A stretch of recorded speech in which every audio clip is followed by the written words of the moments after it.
शायद मैं वीडियो ना बना पाऊँ, बस बता रही हूँ क्योंकि आप लोग फुआ से मिले हैं। ब्लॉग बनाना जब शुरू की थी तो मैं आप लोगों को फुआ से बहुत बार मिलाई हूँ, बहुत बार मिलाई हूँ। Hi friends, welcome back to my YouTube channel गाँव की गोरी में। कैसे हैं आप सब? उम्मीद करते हैं आप सब अच्छे ही होंगे, हम लोग भी अच्छे ही हैं। Good afternoon everyone. और आज है मेरा सेकंड पेपर। क्या आप लोग देख सकते हैं मैं तैयार हो चुकी हूँ, नाश्ता वगैरह भी हो गया है, मेरे पति चले गए हैं काम, तो मैं भी जा रही हूँ एग्जाम सेंटर। अभी समय तो नहीं हुआ है, 11 बजे है, अभी 1 घंटा समय है, लेकिन वहां पहुंच कर ही मैं थोड़ा देर रिवीजन करूंगी क्योंकि घर में रहती हूँ ना, तो लेट हो रहा है ऐसा मतलब चलते रहता है। वैसे भी समय से पहले ही एग्जाम सेंटर पहुंच जाना ही ठीक रहता है, तो थोड़ा सा भी लेट हो जाने के बाद में थोड़ा सा दिक्कत होता है, गार्ड लोग भी घुसने नहीं देता है, प्लस 10 ठो बात सुनो, तो इससे अच्छा मैं जाती हूँ। तो मिलेंगे आप लोगों से एग्जाम सेंटर पहुंचने के बाद। ओके गाइस, एग्जाम सेंटर पहुंच चुकी हूँ और फिर से वही पेड़ के नीचे पर बैठी हुई हूँ और प्रीति लोग नहीं आई हुई है। 2 दिन की तरह ही अभी उतने स्टूडेंट्स लोग नहीं आए हुए हैं, तो मैं रिविजन करती हूँ गाइस। आज है हम लोग का एग्जाम पेपर का नाम है राजनीतिक चिंतन, पॉलिटिकल थॉट। बहुत ज़्यादा कंफ्यूज हूँ मैं। अरस्तु, प्लेटो और हॉब्स, इतिहासकार, दार्शनिक बोल सकते हैं, वो लोगों का मुझे विचार ही नहीं समझ आता है मैं क्या लिखूं। सबका थॉट अलग अलग, कोई कुछ बोलता है और घुमा फिरा के बोलता है। पूरा शॉर्टकट में सीधा सीधा उन लोग का विचार आता तो बात अलग है, इतना गोल गोल घुमा के कुछ समझ ही नहीं आता है। सबसे ज्यादा मुझे प्लेटो का समझ नहीं आ रहा है, अरस्तु का भी। कोई नहीं, रिवीजन करती हूँ, फिर देखते हैं कैसा जाएगा एग्जाम। ओके गाइस, हम लोग एग्जाम लिख करके वापस निकल चुके हैं और भूखड़ जैसे खा रहे हैं। पूरा एक टिफिन पियन देखना रोटी। अच्छा एग्जाम गया है इन लोग का, कहे के लिए झूठ बोल रही है। मैं एग्जाम लिख करके अपने रूम पर वापस आ चुकी हूँ और गाइस आज का एग्जाम लिखने में मजा आ गया था, एकदम अच्छा सवाल था।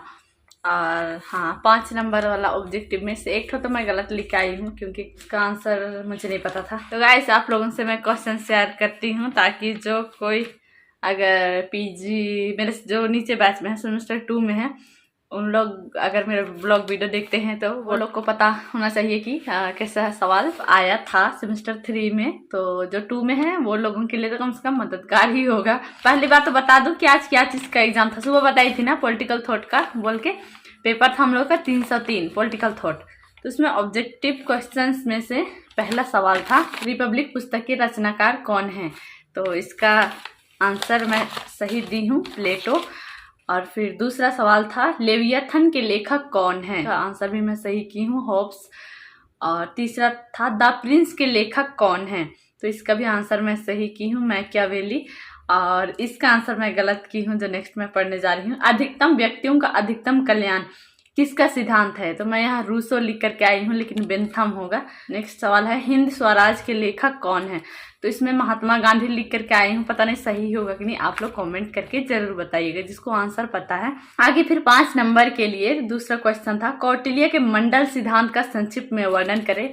ये मेरे लिए थोड़ा हेडेक हो गया था क्योंकि मैं कौटिल्य का सप्तांक सिद्धांत पढ़ करके गई थी और वहां पर क्वेश्चन पूछ दिया कौटिल्य का मंडल सिद्धांत। तो ऐसे होता है एग्जाम में, जो पढ़ के जाओ वो चीज नहीं आता है, बहुत ज्यादा मूड ऑफ होता है। पर फिर भी नेक्स्ट जो क्वेश्चन था, जो 15 नंबर के लिए 6 क्वेश्चन रहता है, उसमें से सिर्फ 4 बनाना होता है। तो उसमें से क्वेश्चन था प्लेटो के राज्य संबंधी सिद्धांत का वर्णन करें, ये मैं बनाई हूँ। रूसो के सामाजिक अनुबंध सिद्धांत का मूल्यांकन करें, ये मैं नहीं बनाई हूँ। मैकियावेली के राजनीतिक दर्शन का मूल्यांकन करें, ये मैं बनाई हूँ। और इसके बाद बेंथम के उपयोगितावाद के सिद्धांत पर प्रकाश डाले, ये मैं बनाई हूँ। हेगेल के एक आदर्श राज्य की अवधारणा का मूल्यांकन करें, ये मैं नहीं बनाई हूँ। और फिर महात्मा गांधी के सत्याग्रह संबंधी अवधारणा की विवेचना करें, इसको मैं बनाई हूँ। तो 6 क्वेश्चन था, उसमें से 4 बनाना था।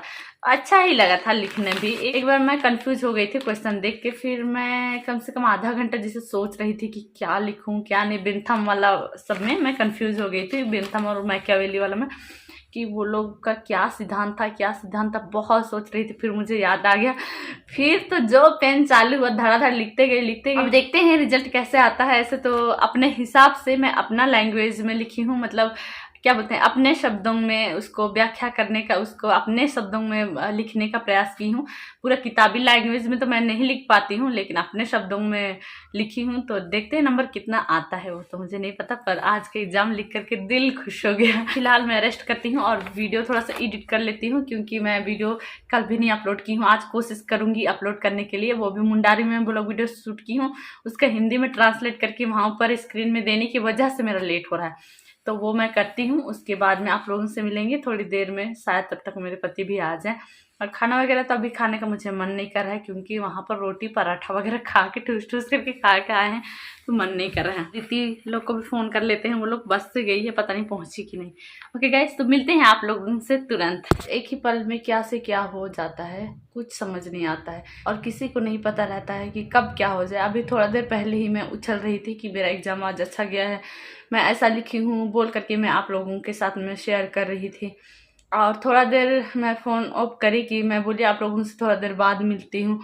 उसके बाद में तुरंत गांव से फ़ोन आ गया मेरी बहन का 5 बजे लगभग, कि फुआ नहीं रही बोल करके। मुझे इतना दुख हुआ ना, तुरंत खुशी मतलब गम में बदल जाता है, पता ही नहीं चलता है। समझ आता है कि ज़िंदगी का कोई भरोसा नहीं है, लेकिन फिर भी वो चीज़ को फेस करने में इतना तकलीफ होता है ना, कहना ही नहीं।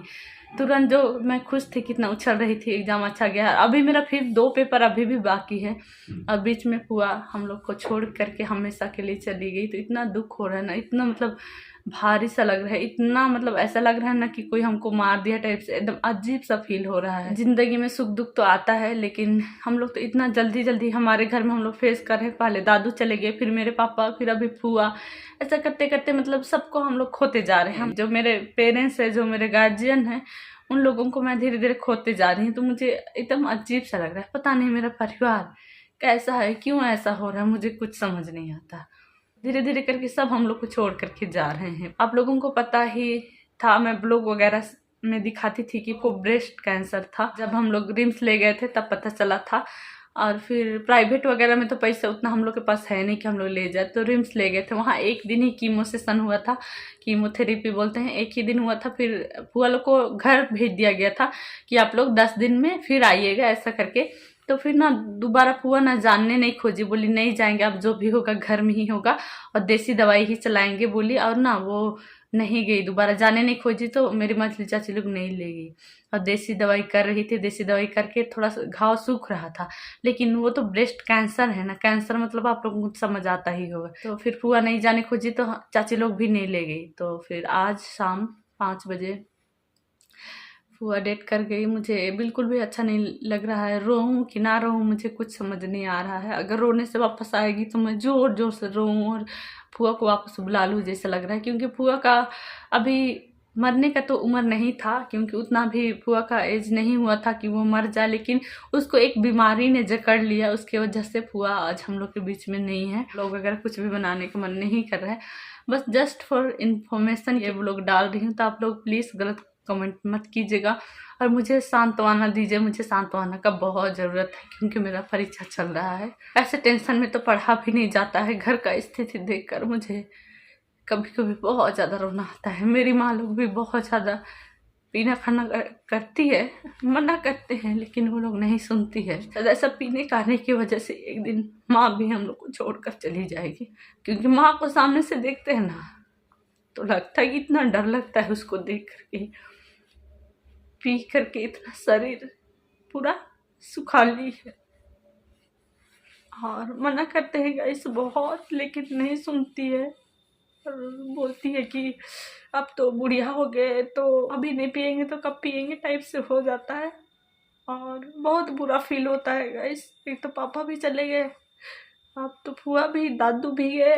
दादू का तो चलो ठीक है, दादू अपना उम्र में ही गए थे, बहुत अच्छे से गए थे। दादू का हमको ज़्यादा याद तो आता है, लेकिन उतना बुरा फील नहीं होता है, क्योंकि वो एक उम्र में गए, जी करके गए। लेकिन पापा बिना उम्र में उसको भी बीमारी जकड़ लिया अचानक से। माँ को देखते हैं तो डर लगता है। अब तो धीरे धीरे मेरे परिवार से सब कोई हम लोग को छोड़ के जा रहे हैं, सब कोई धीरे धीरे अब बच गए हैं। मजली चाचा चाची लोग, छोटी चाचा चाची लोग, बस उतना ही। और मेरी माँ गैस 5 बजे फ़ोन की है मेरी बहन, तुरंत मैं एग्ज़ाम लिख करके आई हूँ, और जाने का मन तो कर रहा है लेकिन हिम्मत नहीं हो रहा है राइड करने का। हाथ भी मैं ठीक से ब्रेक ही नहीं लगा पा रही हूँ, इसकी वजह से भी अभी मैं नहीं जा पा रही हूँ। मॉर्निंग में ही जाएंगे दीदी लोग के साथ में। कल गांव में फुआ का दफन क्रिया होगा, उसके बाद उसका परसों दिन फिर से मेरा पेपर है। एक जॉइंट परिवार जैसा है मेरा परिवार, और परिवार में नोक झोंक तो होता है, कभी खटास